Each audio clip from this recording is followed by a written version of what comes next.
پردي زامن پردي اولادو نه خو د ما امیر خو خپل زوی ته باروت په غاړه کې اچوي. دا در سره زه څنګه ومنم؟ کوم ویډیو ستا ویډیو یې راوړه چې امیر المؤمنین خپل زوی ته بم خبر شته خبر شته چې کوم برید یې کړی هغه شته. زوی خو هم تاسو په دې کې ټېل ورور یې دا په دې کې د ټېل وهه دی. اوس نه اوس ته څه وایې ته څه وایې هغه وخت به یې تا قناعت وشي چې زه د مصر شیخ صاحب د زوی ډي ان اې وکړم چې دا یې د زوی ده که نه. ضرورت مې څه ده ضرورت مې څه ده. ګوره حسیبه وروره ته به هغه وخت ما سره بحث کوې چې ته په سیاست کې ما سره سیال شې. ته له افغانستان نه په زوره ما شړلی اوس هم افغانستان ته نسې راتللی.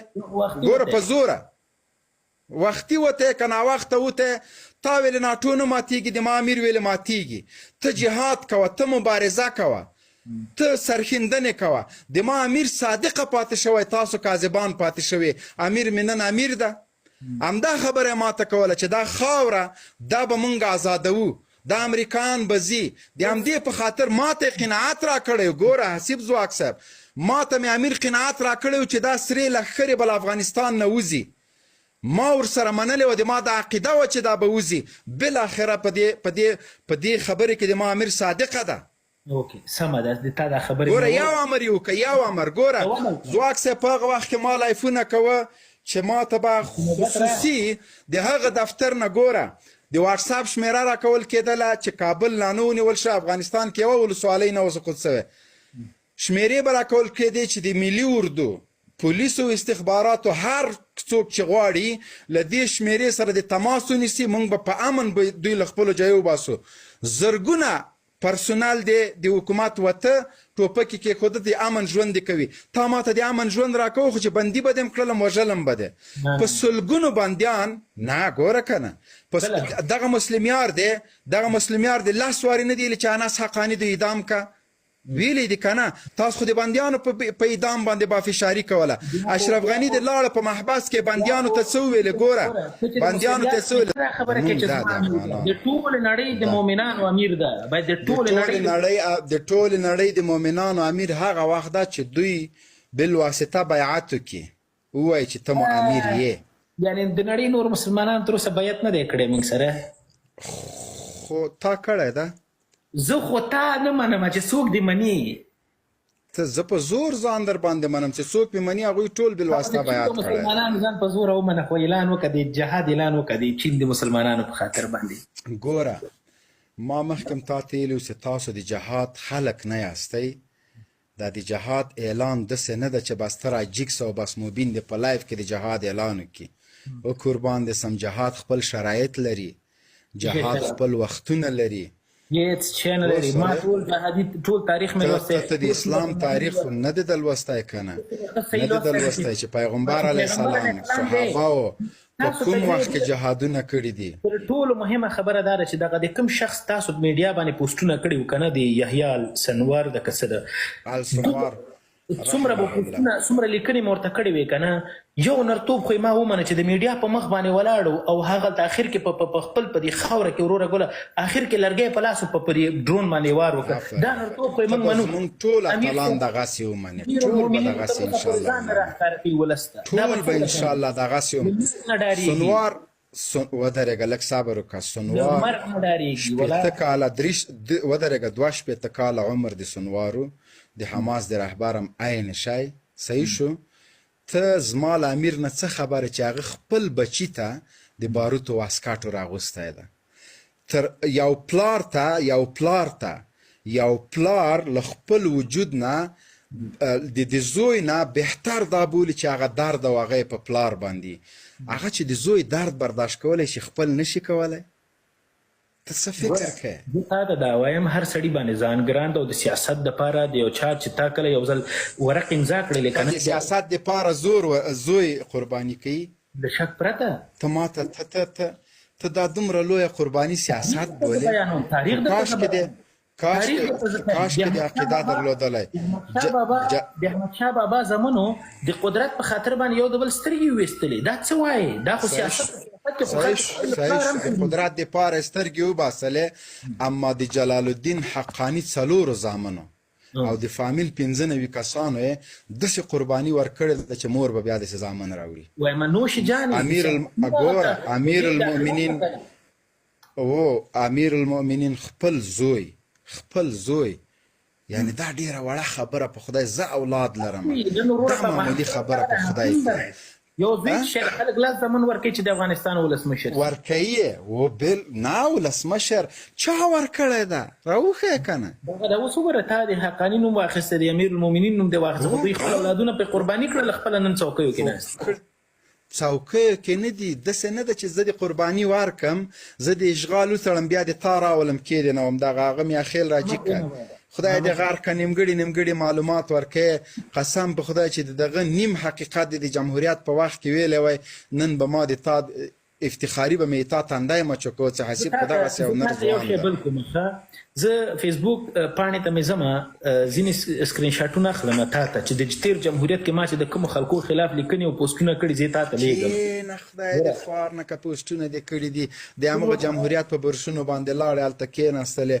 د موږ له ځوانانو نه یوه تمه ده، یو امید مو ده، دا په کشمکشو باندې نه کیږي، په تشویشو باندې نه کیږي. دلته زه خاوره لرم، دلته جغرافیه لرم، دلته د هیواد ته باید کار وکم. زما ځوانان د دې په خاطر چې ایغور ته ځي، د ایغور خلک په خپله وکړي. اوس ته به ما ته وایې چې په هندوستان کې بابري جومات وران سو او ورسه ته د هغه دفاع وکړه. زه درته ځکه کله ما به هغه وخت دا خبره درته نه وای کړې چې کله تا د امیر المؤمنین دعوه نه درلودلی، که چیرې د امیر المؤمنین دعوه زه نه لرم، زه د هغه امیر په اطاعت کې یم. همغه امیر المؤمنین دی وایي چې زه امیر الافغانستان یم، و دې وایي بیا هېڅ خبره نشته. شاید اوس زه د ایتا لایف ولیږم امیر المؤمنین ته، هغه ته ځواک داسې یوه هیله لري. امیر المؤمنین ګوره شیخ الحدیث ده، دکترا لري په فقه او په حدیثو کې، صحیح ده. زه ودرېږه، زه لاړ شم خپل امیر ته دا مشوره ورکم که دغه اسانه کار وکړم چې زه د امیر په اطاعت کې ګوره کفر بواح چې ورته وایي برالا کفر که نه. پیغمبر علیه السلام پیغمبر و، د الله کلام ورباندې نازل سوی و، خو د همدغو نه درجې سره هم د خلکو خبرو ته غوږ نیوه، د خلکو مشورو ته غوږ نیوه، د صحابه ګوره زما امیر ودرېږه لږ صبر وکړه. اسمان نه ده انسان ده. زما امیر د په ټولو ولایتونو ځي، دروازې ټولو قومونو، ټولو ملکانو، ټولو علماو ته خلاص دي، له ټول نظام نه باخبره ده. نو اوس ته غواړې چې زما امیر دې راسې دلته د تا سره په لایف کې کښېني. زما امیر روزانه کار کوي. ولې هغه نور کارونه نه لري، هغه نور کارونه، خو راسه مهرباني وکړه راځه چې لاړ شو هلته ورسره کښېنو که نه. ولس ته ځان نه ښیي، ما ته به غوږ ونیسي، ته ورغلی وې اوس که نه ودرېږه که نه داسې وکړي لکه اشرف غني به چې په هر کې پارلمان ته لاړ، یو کس ته پوښتنه کول او دی پرې راخوڅې سو چې زه دا جرګه پرېږدم. ګوره ما ته د امیر، ما ته مهم دا نه ده چې زه خپل امیر وګورم، ما ته د هغه کردار مهمه ده. په افغانستان کې سوله ده، زه د عزت ژوند کوم، زه غلام نه یم، زه مزدور نه یم. دغه احسان د امیر په ما باندې چې کوم ده، دا زه په ژوند نشم هېرولی. زه په خپل کور کې هېڅ یوه ډېره جالبه خبره ده. ګوره دا د منطق نه بیخي لرې ده. ته وایې چې زه د خپل امیر بیخي ګورم که یې ونه ګورم، ما ته د امن راوړي، ما ته د ژوند راوړي، ما ته د زندګي راوړي. که دغه امن تا ته سبا پنجاب راوستی او امیر نه، دا یو کرنیل ناستي او ته پرې خبر نه، او 10 کاله وروسته په دې موضوع خبر سي چې تا ته ډېر خدمت هم کړی ده، بیا ته منې؟ وروره ته عجیبه خبره کوې. زه د خپل امیر له تاریخه خبر یم، زه له قومه خبر یم، زه له ولایته خبر یم، زه له بچیو نه خبر یم. زه په پټو سترګو تا غوندې خو نه کومه چې په هغه پسې ولاړ وې، باچاخاني دې کوله، باچاخان دې لاړه په پارلمان ننوته، محمود خاني دې کوله، محمود خان دې هلته ننوته، اوس منظور خاني کوې. زه سړی تلم بیا ورپسې درېږم. تاسو غوندې خو نه یم. دا تاسو باچاخاني څه سوه، کمونیزم مو څه سو، دیموکراسي مو څه سوله، جمهوریت مو څه سو، ټول لاړه. زه له اولې ورځې د مسلمان په عقیده پیدا شوی یم، په خپل مسلمان امیر پسې درېدلی یم. ما ته هیڅ بد تاریخ نه ده پریښی ګوره یو خبره زه پې ویاړ کوم زه پې افتخار کوم ګوره هغه دی مبین دومره ځواکمن امیر لرمه الحمدلله د افغانستان په تاریخ کې تر ملا صاحب محمد عمر وروسته نه ده تیر شوی چې په یو فرمان باندې 10 وزیران کته او پورته کوي دغه د ماته د قوت یو هغه د زی اطاعت کوم که اطاعت یې ونه کړم او زه یې په وړاندې ودرېږم چې زه دا نه منم خو دلته خو بیا خو نو وروره ګډوډي شوله ته وینې چې د ورځې 10 کسان بدلوي یو سړی له ولایته راوړي ریاست ته یو سړی له وزارته راوړي ریاست ته له ریاسته وزارت ته هر سړی ورته وایي لبیک یا امیرونه زه دقسې لبیک یا امیرونه وایم دا اوس که ماته ووایي چې د تا ټول ژوند باید بیت المال ته وقف شي زه به هم د هغه په مقابل کې ونه کړم لبیک امیرونه بالکل ستا خبره ټول زه منم زه درنه یوه پوښتنه غواړم وکړم دغه فی الحال چې په افغانستان کې کم امیر ده او دا ته فکر کوي چې دا ټول د افغانستان ولس دې د احترام لري د هر څه مني یوه پوښتنه درنه کوم امیر صاحب یو کار دی وکړي یو کار زه د دې وطن یو بچی یم د دې وطن یو وګړی یم حق مې جوړېږي چې زه یو ځل وګورم ولې دا ولس ته موږ ته ځان نه راښکاره کوي چې زه یې وګورم زه ګوره ښه ډېر د هر ولایت ته تللی زرګونه علما او سلګونه علما په هر ولایت کې مجلسو ته ورته راغلي قلي اردوګانو ته تللی لیواګانو ته تللی هیڅ ضرورت د دې نسته چې زه امیر وګورم د امیر په کتلو باندې ما ته ودرېږه چې شاید کوم اطمینان زه د امیر په کتلو باندې حاصل کړم ژوندی ده بالکل ژوندی ده ځای نه ده معلوم بالکل معلوم ده قوم نه ده معلوم بالکل هویت معلوم ده هر څه معلوم ده په والله د امیر المؤمنین دومره جذاب ګوره د هر تقریر چې موږ اورو دومره جذاب خبرې دي والله بالله سړی حیران پاتې کېږي کاش کې مې دا خبرې بار اورېدلی څومره له شفقت نه څومره له مهربانۍ نه ډکې د امیر دغه یو احسان افغانان به تر مرګ هیر نه کړي چې د خپلمنځي جګړه او د افغانانو وینې تویولو دروه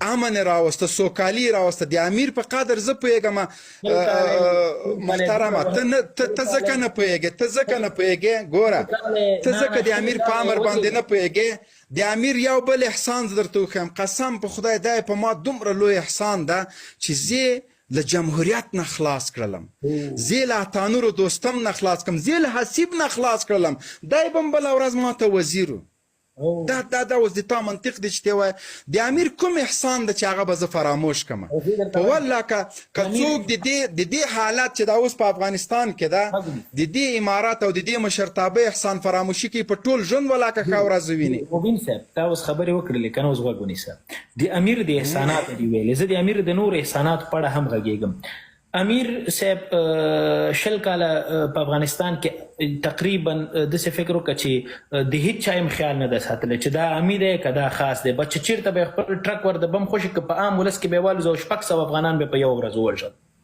دا خبرې حاشا هېڅ امکان نه لري انتحاریان د خپله هغه روزلي دي استشهادیان د 1200 دانې خپل په خوله باندې اقرار کوي او ټول صغیره او کوچني ماشومان چې خپل په دې سبحان الله ګوره ځواک صاحب د استشهادیانو کې داسې د موږ د لوګر د الوزیو د ما خبرې د لوګر خلک اوري د 15 کالو په عمر استشهادي برید کړی 250 نه زیات امریکانو ته مرګ ژوبله اړولې ده دا د یو په میدان وردګو کې د 500 کالو نه زیات عمر لرونکی استشهادي برید کړی دا ټول زه به یې لیست درته راوړم په دې کې ماشومان نشته صغیران پکې نشته صرف شمس الله چې په خوست په صحراباد کې برید وکړ نن زوی پیلوټي کوي دته ته صغیر وایې ودرېږه زه به درته اوس ویډیو راوړم دا وګوره چې دا څوک ده په سلو کې یو راته راوړې نه په سلو کې نه دغه یو ویډیو ته وګوره چې بیچاره برید لا نه دي راغلي په دې نه پوهېږي چې زه چې راغلي استشهادیانو ټول اکثریتو برید او ګیره کلول پردي په اولادو باندې اکثریتو پردي